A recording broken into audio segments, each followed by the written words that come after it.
Hi, welcome to another Mr. Fowles video and this one is about prepositions and conjunctions. That's Mr. Fowles right there. Prepositions and conjunctions. These are two different parts of speech uh, that are a little bit more abstract than the ones that we've already talked about.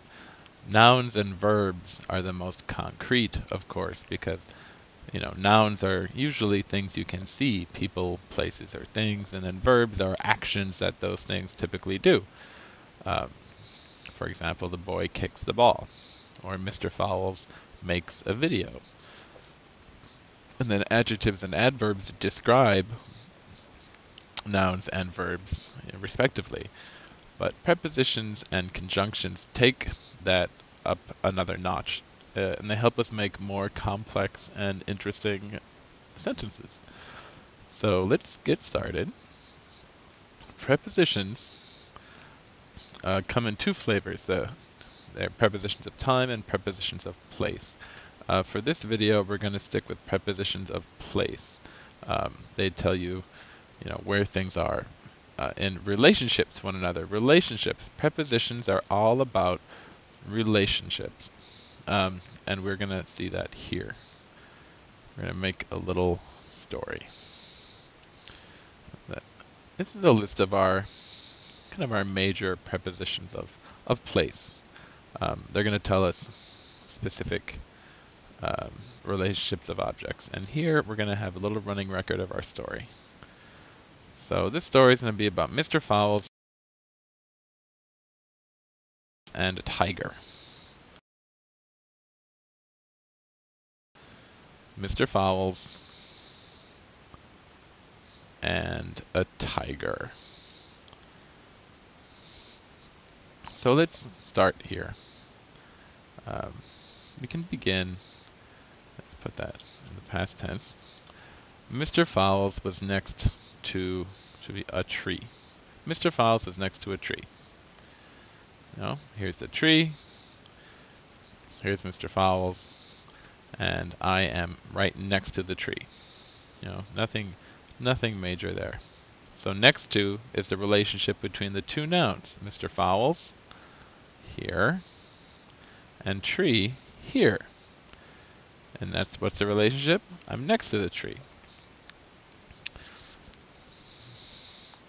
And then we can say a tiger came and stood right by Mr. Fowles. Here's our tiger. And right there, he stood right next to Mr. Fowles. Let's make him a little bit smaller. Just make him less frightening. So there's our tiger.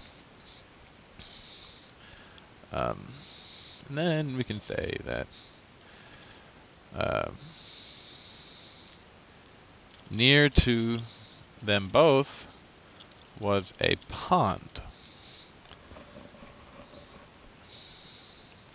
And I guess I'll have to stop the video and make a pond real fast. And there's our pond. Near to them both was a pond. Not bad. So here's the relationship between both Mr. Fowles and the tiger and the pond. And both, the pond. Each of these is a noun.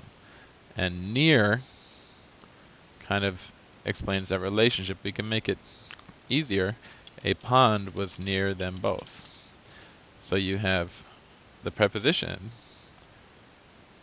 and the nouns on either side. Just like here, tiger, noun, by, preposition, Mr. Fowles, another noun. We'd say Mr. Fowles was afraid of water, so he stood on the tiger. And let's make this a little easier, make the tiger a little bit bigger, Mr. Fowles a bit smaller. And Mr. Fowles is on the tiger, the fearless tiger. And the fearless Mr. Fowles as well. So now Mr. Fowles is on the tiger. Here's Mr. Fowles. Here's on, and there's the tiger. Mr. Fowles is a proper noun, tiger is a common noun, and this explains the relationship. And then we can say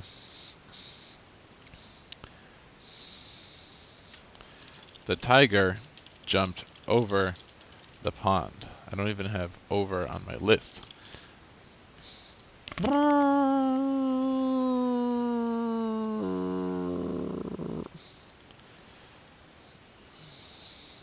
Notice this is not the tiger jumped in the pond and sank, but this is the tiger jumped over the pond. There's the tiger here. Over explains this relationship between the tiger and the pond. Okay. Let's make another tree, because now we can say the tiger walked between two trees. Let's get rid of that.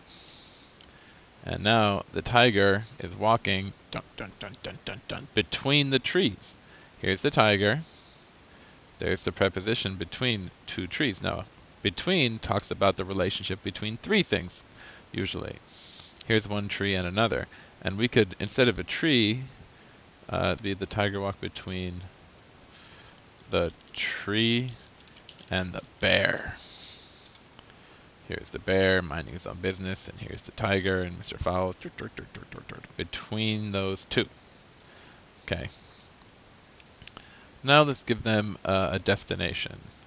Let's say that they're gonna go to the house. So let's make a little quick house.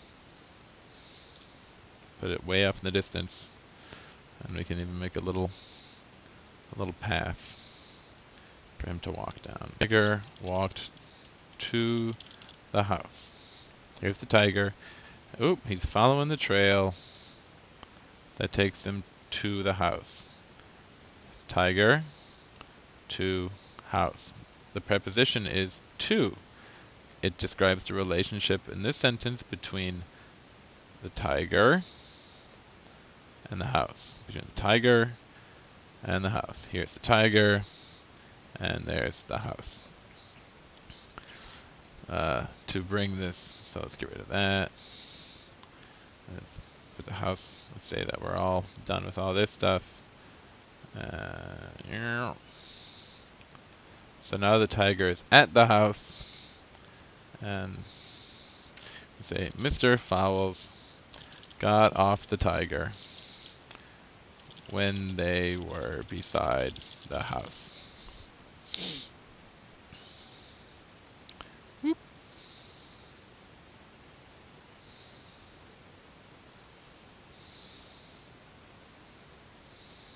So here we are.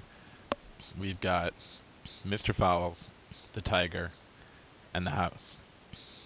Mr. Fowles got off the tiger when they were beside the house. This actually had two prepositions in it.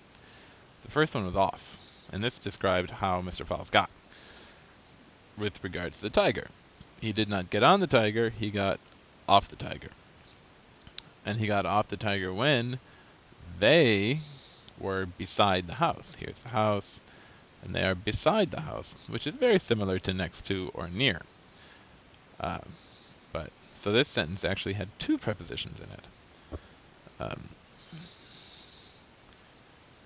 And let's just we're gonna kind of wrap this up a little bit.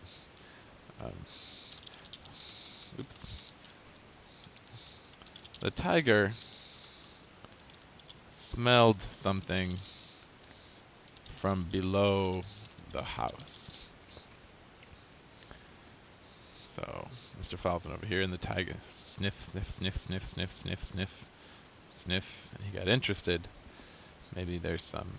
Let me reuse the bear here, and put the bear below the house.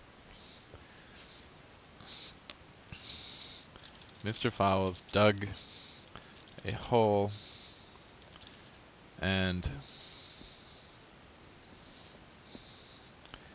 a bear emerged from that hole. I don't know how that would work exactly, but so the tiger goes away. Mr. Fowles comes in and digs a hole. Dig, dig, dig, dig, dig, dig, dig. And then from that hole, so I guess you have to have a hole. And from that hole came a bear. Rawr. He's not quite facing the right way.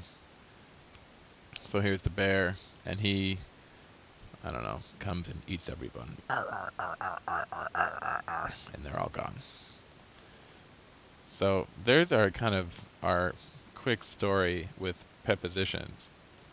Mr. Fowles is next to a tree. A tiger came and stood right by Mr. Fowles. A pond was near them both. Mr. Fowles was afraid of water, so he stood on the tiger. The tiger jumped over the pond. The tiger walked between the tree and the bear.